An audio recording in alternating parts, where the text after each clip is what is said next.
football is all about people. It's really not the X's and O's. It's about the people.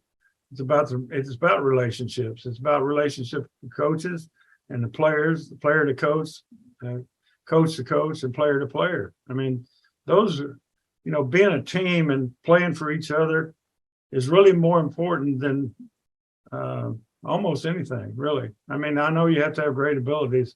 If you had everybody with great ability, but you're not going to have that. So playing for each other, playing to win, learning all the things we learned in football, it really makes a difference. Well, you took what you learned in '89 to '92 as a defensive coordinator and became the head coach. Jim, you were there on the ground floor when the name Wade Phillips began rising as Dan Reeves was let go as the head coach. What was the first time that it became a possibility, a real possibility in your mind, that you're going to be introducing the next head coach as Wade Phillips? Well, as I said, I was at the Super Bowl, working the Super Bowl for the NFL, but we knew that there were two primary candidates that Pat Bowlen was interviewing. One was Wade, one was Mike Shanahan. We did not know which way it would go at that time. But I can tell you, this sounds like a shot. It's not meant as a shot at Mike or anybody else, but there was euphoria when Wade was named. And, once upon a time, somebody said to his father that he certainly took to your tutelage very well. And forgive me for misquoting or something, Wade, but your dad said, that boy was a natural. He didn't need no tuteling at all. And no, it was just great. Wade kept things simple. Once upon a time, we were on the road. We were short a linebacker. So we sign a guy. It's Saturday night. So Wade's gone over with him as much as he can. And the press said, Wade, did you teach him we taught him some of the calls and so forth. Well, what if he doesn't learn it? What if he doesn't remember? And Wade said, well, I told him to pay attention and see which one has got the ball and go knock him down.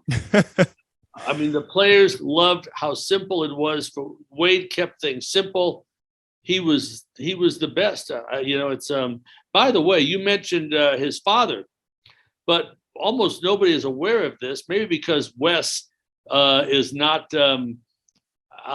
quite the same personality as his grandfather, let's say.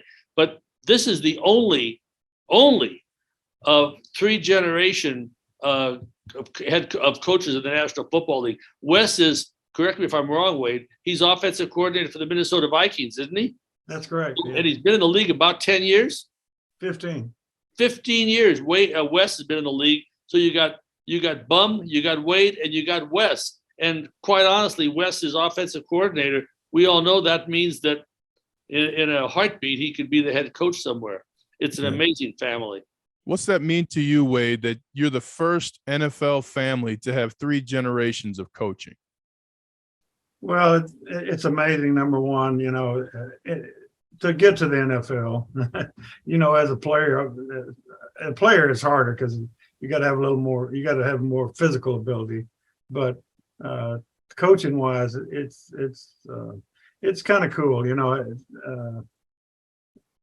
and my dad was in the league, and I didn't know much about pro football, and all of a sudden he was coaching pro football, and it became what it is today. And then I was able to get in. Now Wes, I mean, it's a family tradition, right? Absolutely. Well, you went on then to get that standing ovation as the head coach of the Denver Broncos.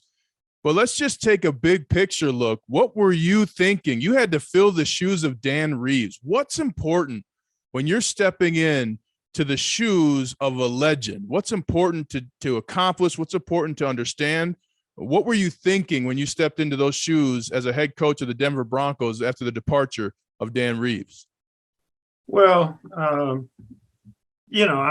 was certainly flattered that I got the job. I was excited about it as my first head coaching opportunity.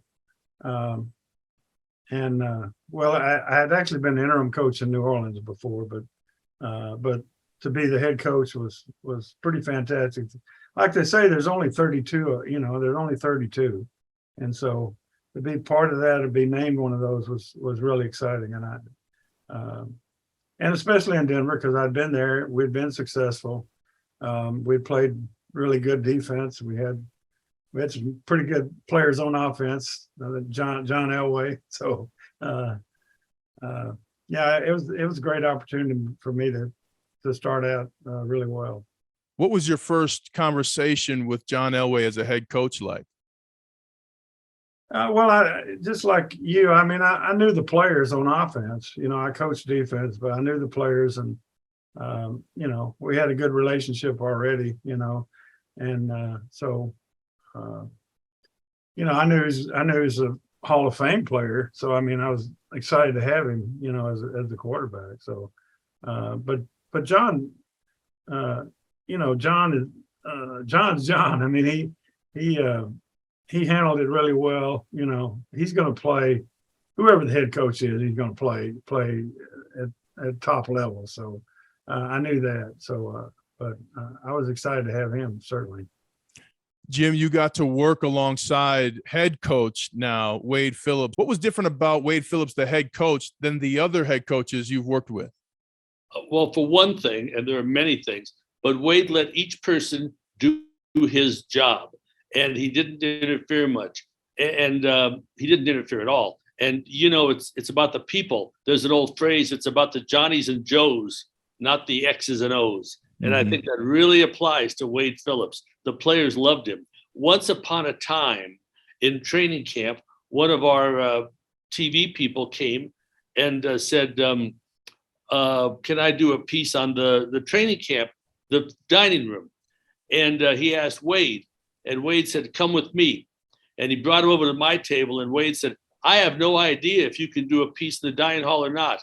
But whatever this man says is what it is. This man knows that, and he's going to decide." It was wonderful. That was, you know, he didn't say, "Bring me a press release and let me approve it." No, he let you do your job. And he was just fantastic. And as a result, people would run through a wall for Wade Phillips, really. And I was one of them. He was great. He was just great. You never had a question about, "I wonder if Wade's going to do this," or "I wonder if Wade's going to get upset." Wade would respond in a normal, common sense manner, which of course could include saying, "No way will I have time to do that now." But he'd have another solution and be able to do it. You know, it's a real hard thing to find somebody who doesn't have good things to say about Wade Phillips.